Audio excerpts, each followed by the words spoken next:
Corona की दहशत से जैसे तैसे लोग उबरना शुरू हुए थे, लोगों के चेहरों से मास्क हट रहे थे, लेकिन कोरोना की दूसरी लहर के 7 महीने बाद कोरोना की तीसरी दहशत ने अचानक से धावा बोला है। जी हाँ, दुनिया सहम गई है। कोरोना वायरस के नए वेरिएंट से दुनिया डर गई है। कोरोना वायरस के नए वेरिएंट के म्यूटेंट से देश ने और दुनिया ने कोरोना की दूसरी लहर में जो मंजर देखा है, उसके बारे में सोचकर ही सिहर उठते हैं, कलेजा कांपने लगता है। ऑक्सीजन से तड़पते लोग, अस्पतालों की चौखट पर दम तोड़ते लोग, लॉकडाउन का सन्नाटा।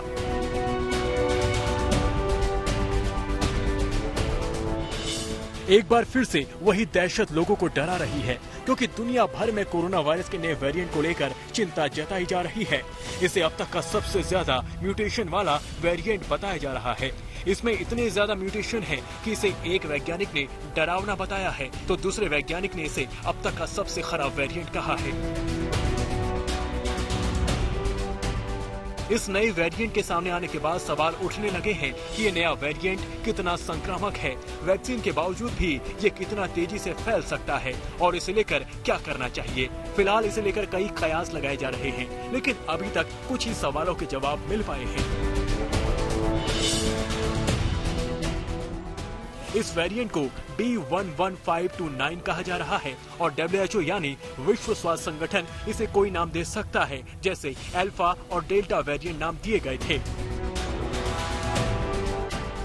दक्षिण अफ्रीका में centre for epidemic response and innovation के निदेशक प्रोफेसर टूलियो डे ओलिवेरा कहते हैं, इसमें बहुत ज्यादा म्यूटेशन है। म्यूटेशन का असामान्य समूह है और ये अन्य वेरिएंट से बहुत अलग है।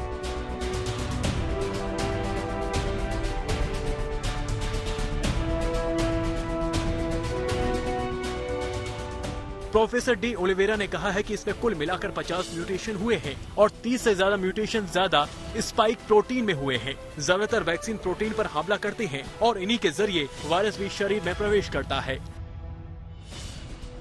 वायरस के हमारे शरीर की कोशिकाओं से संपर्क बनाने वाले हिस्से की बात करें तो इसमें 10 म्यूटेशन हुए हैं, जबकि दुनिया भर में तबाही मचाने वाले डेल्टा वेरिएंट में 2 म्यूटेशन हुए थे।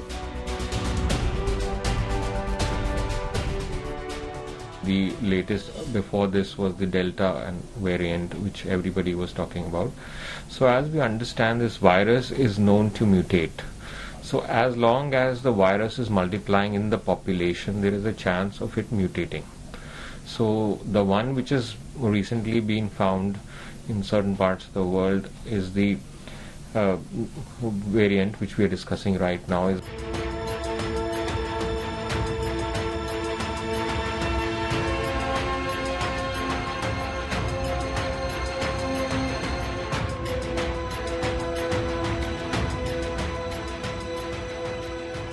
लोगों के मन में इस वक्त सबसे बड़ी चिंता है कि क्या वैक्सीन कोरोना वायरस के इस नए वेरिएंट पर कारगर साबित होगी। वैसे कहा जा रहा है कि सभी म्यूटेशन का मतलब ये नहीं होता कि वो पूरे होते हैं, लेकिन ये देखना जरूरी है कि इसमें क्या क्या म्यूटेशन हुए हैं। लेकिन चिंता इस बात की है कि ये वायरस चीन के वुहान में मिले मूल वायरस से मौलिक रूप से अलग है। इसका मतलब ये है कि इस मूल वायरस को ध्यान में रखकर बनाई गई वैक्सीन इस वेरिएंट पर अप्रभावी हो सकती है।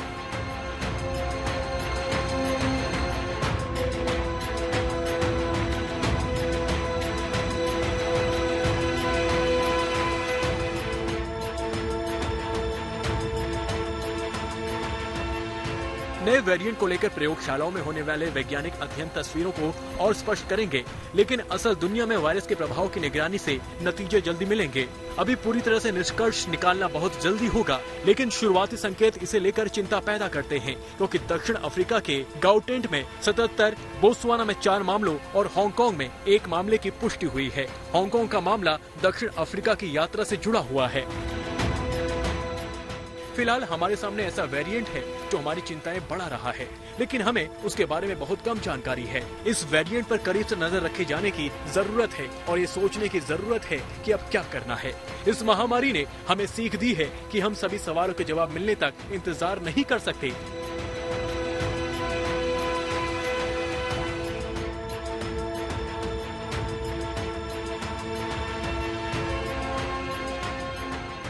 कोरोना वायरस के नए वेरिएंट की गंभीरता को देखते हुए भारत के केंद्रीय स्वास्थ्य मंत्रालय ने गुरुवार को राज्यों को निर्देश दिया है कि दक्षिण अफ्रीका, हांगकांग और बोत्सवाना से आने जाने वाले यात्रियों की सख्ती से जांच करें। भारत के national centre for disease control ने सरकार को सूचित किया है कि बोत्सवाना, दक्षिण अफ्रीका और हांगकांग में नए कोविड-19 वेरिएंट 1.1529 के कई मामले दर्ज किए गए हैं।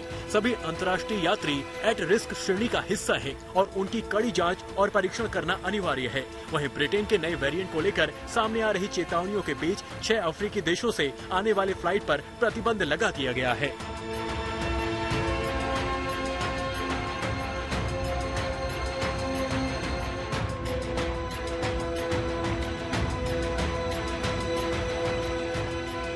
आज तक ब्यूरो।